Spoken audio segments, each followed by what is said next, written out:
good evening. So basically it's cold here in Paris, France. Obviously it's winter and it's still 6 p.m. and we are on our way to FNAC and Gallery Lafayette. And actually daghan na kaayo kog blister sa kamot og tiil, sakit na ka, yung sakita mga friends. But the show must go on, they say.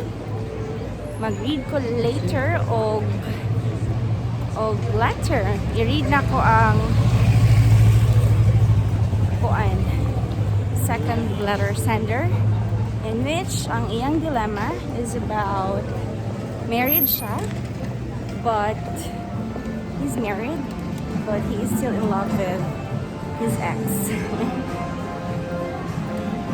Alright, so but before reading the second letter, I would like to share the advices of some netizens regarding Ayan's dilemma. If you want to know more about Ayan's dilemma, it has a YouTube title, He Failed, What Should I Do?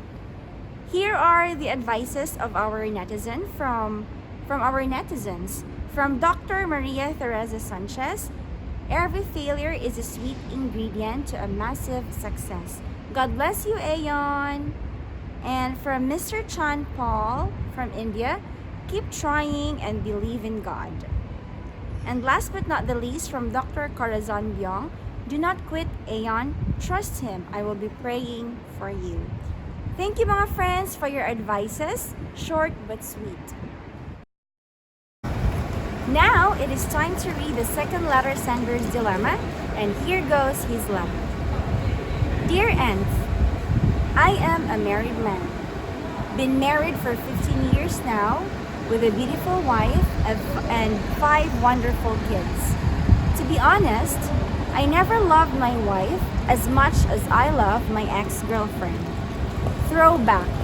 Katong uyab pa mi sa akong wife, ikapila na ko gusto makigbulag, kay dili na ko siya love kaayo jud. Pero, dili jud mosugot pirmi.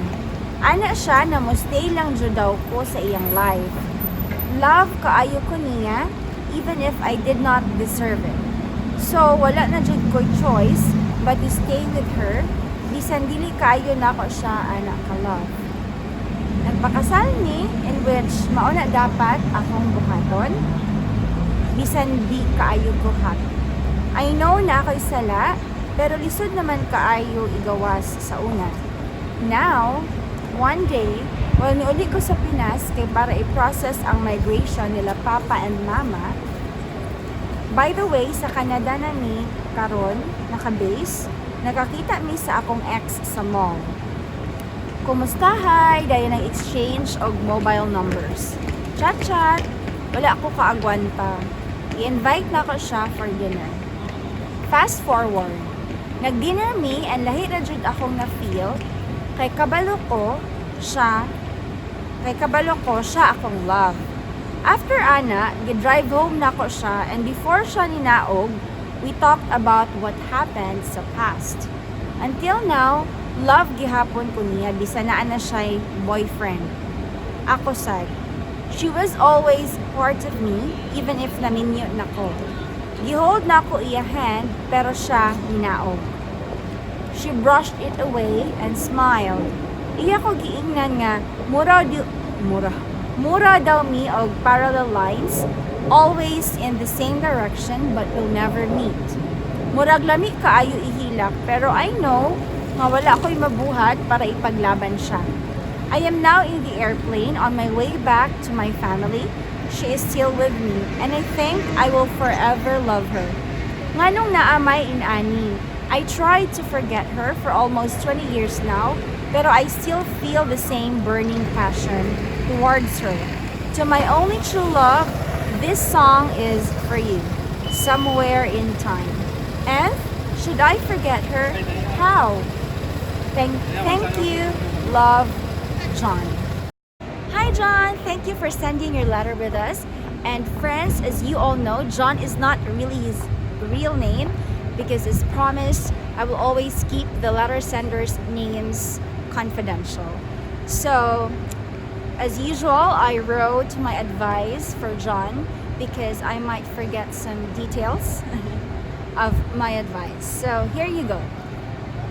John, you know what? When your ex-girlfriend told you na mura mo og parallel lines nga you both are always in the same direction of loving each other but will never meet, meaning are never meant to be, those are probably one of the most painful lines I have ever heard. You know what, John? It must have been so hard to marry someone whom you don't really love because your heart still belongs to the past.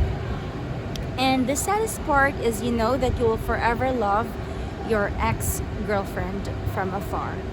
However, with the matters of the heart, I do not have an answer if you should forget her or not. Because, you know what, John? I know that before you wrote this letter and before you wrote the I should forget you question, I know that you already know the answer, and the answer is no.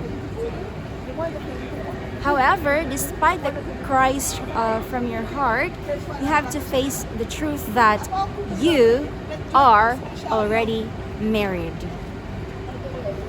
You have 5 wonderful kids and a wife who never gave up on you. And for me, you have to set aside what you really feel now because your family is now your present and they are the ones who are important in your life now. They are more important, John, than what was left behind. So I have listed 6 tips for you to forget your ex-girlfriend. This may or may not help you, so it depends. Number 1, accept the fact that your relationship with your ex did not work out, because if it did, you and your ex are still supposed to be together right now.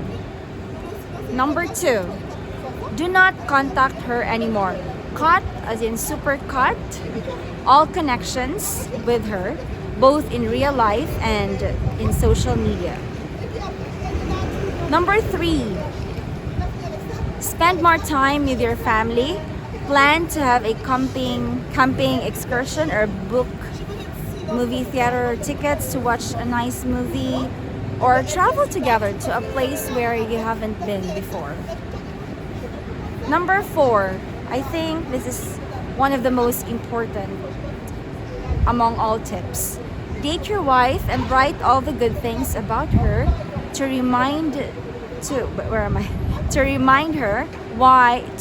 yourself why you married her, and list all the positive reasons why you chose to marry her in the first place. Why you married her. 5th, if you're religious, pray together. It might help. And last but not the least, give it time, John. You see, do not force yourself to forget her. Trust the process of moving on, even if it takes forever. Sorry if I use the word forever. In your case, I think, yeah, it will really take time. So just don't force yourself. Accept the fact that you still love your ex, but, stay with your family. I always say that it is really difficult to give an advice, especially if you haven't experienced the struggles of moving on from an ex. But John, if you want to keep your family intact, it is either you have to let go of your past, and it is either your present or your past. And remember, John, there will always be consequences if you choose the latter. So I hope that my advice enlighten your mind and not add confusion to your already troubled heart, soul, and mind. Thank you for your letter, John. How about you, friends? Any advice that you'd like to share to John's dilemma? If ever you have any, please feel free to comment down below. Thank you very much for watching my video, and keep those letters coming to psnthletter@gmail.com, as in psnthletter@gmail.com. Once again, thank you very much and give this some love. See you next Sunday. Bisous.